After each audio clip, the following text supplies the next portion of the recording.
बच्चों, चलिए देखते हैं ये प्रश्न। इस प्रश्न में कहा है निम्नलिखित प्रत्येक समुच्चय को तालिका विधि से लिखिए। और जो समुच्चय दिया है वो है समुच्चय B बराबर, जिसके अवयव है x के रूप में, जहां पे x एक पूर्णांक है और x square minus x minus 2 बराबर 0 है। इस प्रश्न में हमें एक समुच्चय दिया गया है, समुच्चय B, जिसे हमें परिवर्तित करना है तालिका विधि में। और उस समुच्चय में जो अवयव होंगे वो अवयव कैसे होंगे? वो पूर्णांक होंगे और साथ ही वो एक ऐसे पूर्णांक होंगे जो इस द्विघात समीकरण को संतुष्ट करेंगे। तो इसको करने के लिए हम इसकी मुख्य अवधारणा देख लेते हैं। मुख्य अवधारणा इसकी क्या होगी? देखिए, सबसे पहले तो आपको पता होना चाहिए कि पूर्णांक होते क्या है।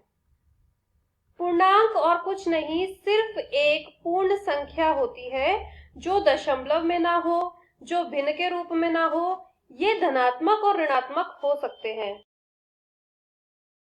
किंतु ये होगी एक पूर्ण संख्या।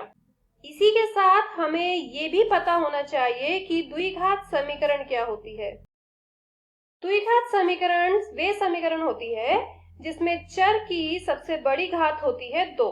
जैसे अगर ये एक समीकरण है ax square plus bx plus c बराबर 0, तो आप देख रहे हैं इसमें चर है x जिसकी सबसे बड़ी घात है 2।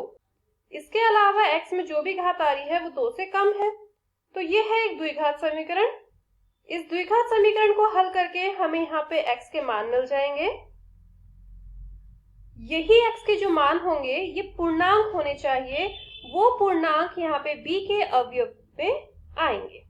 ठीक है, हमें यहाँ पे समुच्चय B दिया है x एक पूर्णांक है, ऐसी हमें जानकारी दी गई है, और x square minus x minus 2 बराबर 0 है। तो सबसे पहले तो हमें ये जो दी गई समीकरण है द्विघात समीकरण, इसको हल करना होगा। इसको हल कैसे करेंगे? x स्क्वायर के गुणांक और 2 की हम गुणा करेंगे। x स्क्वायर का गुणांक है 1 और 2 की गुणा करने पर हमें यहाँ पे 2 मिलेगा।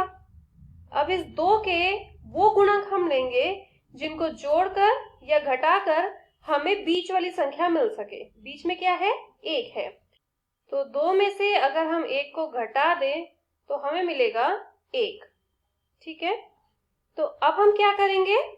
अब हम इसे लिखेंगे x स्क्वायर माइनस इस 1 को हम 2 माइनस 1 लिखेंगे गुणा x माइनस 2 बराबर 0।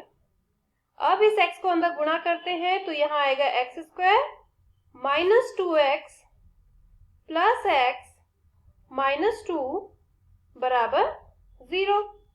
अब इन दो के जोड़े बना लेंगे हम। यहां से क्या उभयनिष्ठ मिल सकता है? x उभयनिष्ठ आ जाएगा, तो अंदर बचेगा x माइनस 2। यहाँ पे कोई भी संख्या उभयनिष्ठ नहीं है, तो यहाँ हम ले लेंगे 1 और ये आएगा x माइनस 2। अब आप क्या देख रहे हैं? इन दोनों ही पदों में x माइनस 2 आ रहा है। x माइनस 2 को हम यहाँ ले लेंगे, तो अंदर बचेगा x प्लस 1 बराबर 0।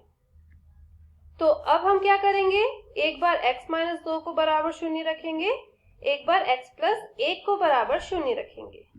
यहाँ से इसको हल करके हमें x का मान 2 मिलेगा और इसको हल करके x का मान माइनस 1 मिलेगा, है ना।